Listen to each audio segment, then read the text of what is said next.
விட்டா நம்ம குறை தீரும். அம்மனுக்கு விரதம் ஆதி முதல் இன்று வரை வழக்கம்.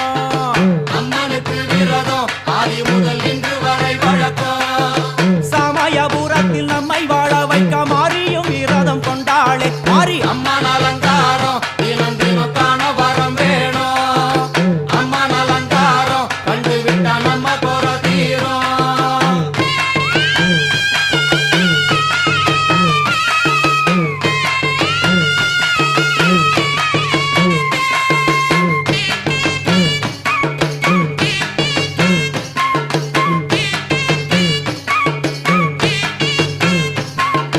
ஜாதி என்ன ஜாதி அம்மனுக்கு அன்பு ஒன்றே நீதி. ஜாதி என்ன ஜாதி அம்மனுக்கு